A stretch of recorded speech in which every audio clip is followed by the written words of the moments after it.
Jessica Lynn Heeringa disappeared from the Exxon gas station where she was working the late shift in Norton Shores, Michigan, United States, on April 26, 2013. The engaged mother of a young son has not been seen nor heard from since. Left at the scene of the apparent abduction, investigators found Jessica's car and jacket, as well as her cigarettes and purse with a large amount of money. They also located drops of blood outside the gas station, which subsequent DNA analysis positively matched to Jessica.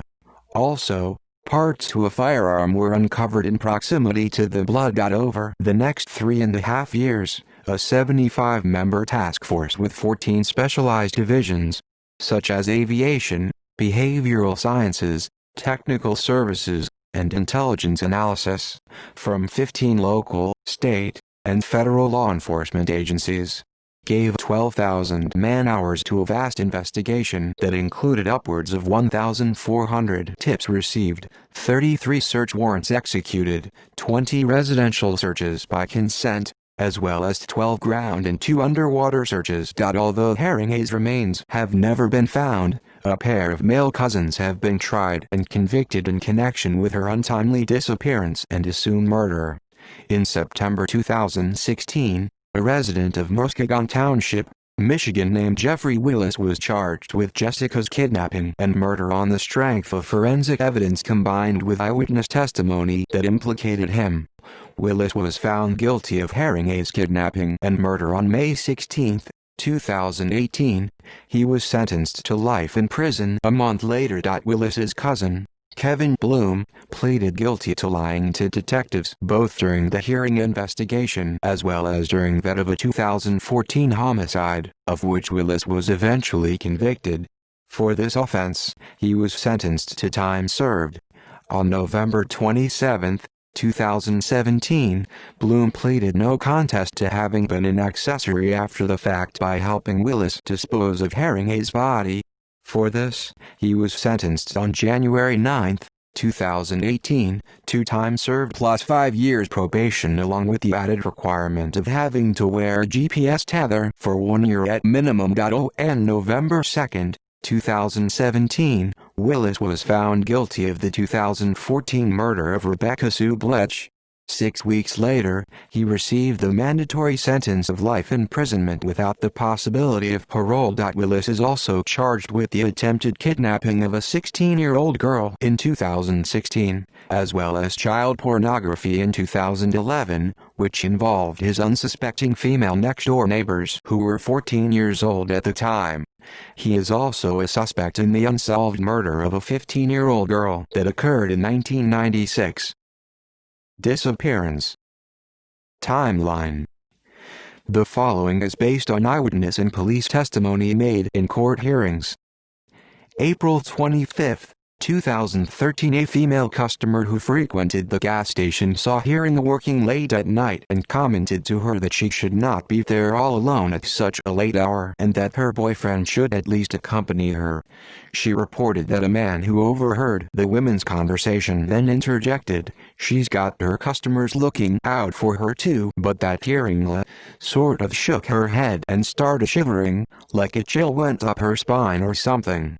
Furthermore, the customer claimed that Heeringa wasn't her usual happy self and that it appeared something was wrong, so she parked outside the station until it closed.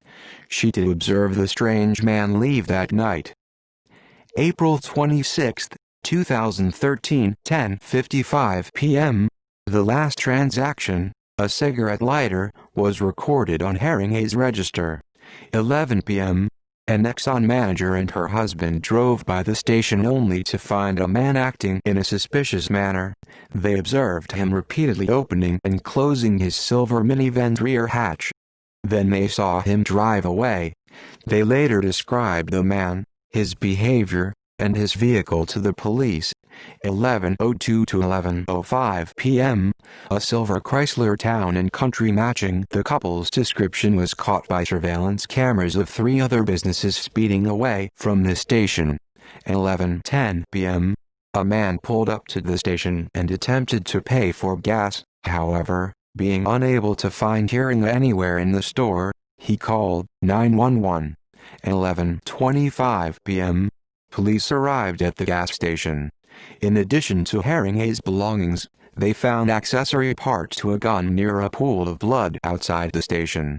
They ruled out robbery as soon as they discovered that over $400 cash was left in Heeringa's wallet and that no money was missing from the station's register. About an hour later, a police canine searched the immediate area but did not find anything. Charges: Jeffrey Willis. On September 20, 2016, Jeffrey Thomas Willis, a former factory worker already incarcerated at the Muscogee County Jail for other crimes including homicide, was charged by the Muscogee County Prosecutor's Office with the kidnapping and murder of Heeringa. Willis had been a frequent customer at her place of employment. He matched a police artist's sketch of a man seen being real flirty with her on the night of her disappearance, and his minivan matched the description of one witnessed at the crime scene and recorded on security cameras speeding away from her workplace at about the time she went missing. His co-workers told police that he was scheduled to work that night but that he never arrived, nor did he show up for work in the days afterwards. Police executed a search warrant for Willis's home and found pictures of her in a folder labeled VIX on his computer. Police searched for her body near his home after a tip was called in on June 17, 2016, but found nothing. Police had previously searched for her body in and around a cabin in Manslaughter owned by a friend of Willis's on May 20, 2016, but also came up empty. Soon after Heeringa's disappearance, a local resident saw Willis at the Manslaughter property walking out of the woods with a shovel. Jessica Heeringa trial. On December 13, 2016, a Muscogee County judge ruled that Willis will stand trial for murder and kidnapping charges in Heeringa's case. The judge decided there was enough evidence to call for a trial after 4 days of testimony during the preliminary hearing. Judge Raymond Kostrua noted evidence such as the folder on Willis's computer titled VIX, possibly short for victims, which prosecutors say included a subfolder titled with her initials, photos of Heeringa, and the date of her disappearance. They also found necrophilia and murder porn videos downloaded from the internet, some of which were simulated and some of which were real. The trial for Heeringa's murder took place in May 2018.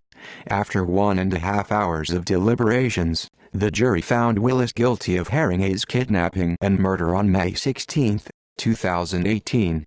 He received a life sentence without parole a month later. Rebecca Blech murder. On May 25, 2016, Willis was charged with the murder of Rebecca Sue Blech, a 36-year-old jogger whose body was found with 3 gunshots to the head near her home in Dalton Township on June 29, 2014. Shell casings found near her body matched a gun found in Willis's minivan, where police also found disturbing photos of women bound and gagged, handcuffs, chains, ropes, and syringes, including one with a liquid later identified as a powerful sedative. Another subfolder found inside the VIX folder on Willis's computer had pictures of Blech. Judge Kostrua denied bond for Willis and ordered him to remain in the Muscogee County Jail. Jury selection for the Blech murder trial began on October 17, 2017. On November 2, 2017, Jeffrey Willis was found guilty of first-degree murder in the death of Blech and of the use of a firearm in the commission of a felony. He was sentenced to life without parole 6 weeks later. Rebecca Blech law. On March 9, 2018, the Michigan House of Representatives passed a bill that will require convicted defendants to listen to victims' impact statements at sentencing, which was inspired by Willis's refusal to do so after the Blech trial. It was passed by the Michigan Senate on May 10, 2018. Michigan Governor Rick Snyder signed it into law on May 24, 2018. It is officially known as the Rebecca Blech Law. Other charges. Willis is also charged with the attempted kidnapping of an unnamed 16-year-old girl in Laketon Township on April 16, 2016. She became lost after leaving a party, and Willis approached her in his van with an offer to let her use his phone. He insisted that she get in the car to use the phone. Once inside the car, he locked all of the doors and produced a gun, but she managed to escape with minor injuries after she said she couldn't breathe and convinced him to open her window. Willis was charged with production and possession of child pornography after police found videos of two nude girls who were 14 at the time on his computer. He lived next door to the girls in March 2011 in Fruitland Township and recorded them without their knowledge while they used his bathroom. Other suspected crime. Willis is a suspect in the unsolved murder of 15-year-old Fruitport High School student Angela Marie Thornburg, whose partially clothed body was found by a hunter on October 17, 1996, in the woods near I-96 in Fruitport. She went missing a month earlier and was initially considered a runaway, with sightings of her reported soon after. Reports from the time said she ran out a back door at her boyfriend's house when her mother came to pick her up. Willis graduated from the same high school in 1988 and worked as a janitor for the school district from 1998 to 1999 before being fired for looking at pornography on a computer meant for students in an elementary school. Kevin Bloom. On June 21, 2016, Willis's cousin Kevin Laverne Bloom, a former Michigan Department of Corrections prison guard, was charged with lying to a police officer during a violent crime investigation after he told police information about Heeringa's disappearance that was not made public but which he later recanted. He was charged with the same crime in connection with the Blech case. Bloom pleaded guilty to both counts on August 26, 2016 and was later sentenced to time served. Bloom was also charged with being an accessory after the fact when he admitted to investigators he saw Willis with Heeringa's body and helped him bury her after she was sexually assaulted. Bloom said Willis called him the day after Heeringa's disappearance and said he had a woman and there was a party. Bloom told police he saw Heeringa with an obvious head wound, face down, hands out, and tied. She was naked and wasn't moving. He also told police he knew that Jeff had been following or watching Ms. Heeringa, and that he hit her, which made her go unconscious to get her in the van, and that Willis had sex and used sexual toys and torture. He told investigators he and Willis wrapped Heeringa up in a sheet and drove her to an area on Sheridan Road near Laketon Road, where Willis had already placed shovels, and buried her in a hole that had already been dug.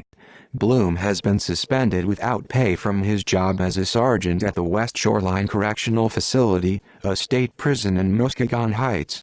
On November 27, 2017, Bloom pleaded no contest to being an accessory after the fact for helping Willis dispose of Heeringa's body and was sentenced on January 9, 2018 to time served, plus 5 years probation and to wear a GPS tether for at least a year. Jessica's Law. On December 9, 2013, a Michigan House of Representatives bill was announced titled the Jessica Heeringa Act, or alternatively Jessica's Law, officially known as House Bill 4123. It was requested by Heeringa's parents, introduced by Representative Colleen Lamonte and community member Sharon Pennell, and sponsored by Marcia Harvey Wright and several other Michigan legislature members. The bill requires gas stations and convenience stores that are open between the hours of 11 p.m. and 5 a.m. to install and maintain a security camera system or to have at least 2 employees on shift during these hours. The bill would establish a civil fine of not more than $200 for each violation. Businesses excluded from Jessica's Law include hotels, taverns, restaurants, pharmacies, grocery stores, supermarkets or businesses that have more than 10,000 square feet of retail space. As of March 11, 2020, the bill has not been passed by the Michigan legislature. Small business owners are concerned about the cost associated with installing surveillance cameras or the hiring of additional staff. In November 2014, Shelley Heeringa, Jessica's mother, traveled to the Michigan state capitol in Lansing to speak with state lawmakers concerning Jessica's Law. "If you have a daughter, a sister, thank God that they're still with you," Shelley Heeringa said. The owner of the gas station Jessica Heeringa worked at, which did not have a surveillance camera system at the time of her disappearance, has since had one installed. In popular culture, the television series Unsolved Mysteries released their Jessica Heeringa story on the 2-year anniversary of her disappearance in April 2015. The story was released via a webisode titled, The Abduction of Jessica Heeringa, which was narrated by her mother, who also mentioned there was a $26,000 reward for information about her disappearance. The case was featured on the Season 7 premiere of the investigation Discovery series Disappeared, titled, Somebody's Watching, originally aired on April 11, 2016.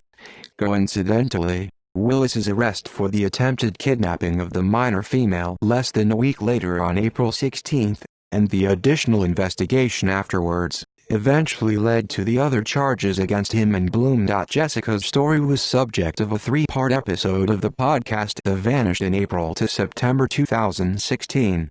The episodes review the disappearance, investigation, evidence and eventual charges against the suspects in her disappearance. The case was also profiled on an episode of Crime Watch Daily, originally aired on January 10, 2017. The case was profiled on an episode of Jensen and Holes, the Murder Squad podcast dated April 15, 2019. The case was profiled on an episode of Crime Junkie podcast dated February 24, 2020.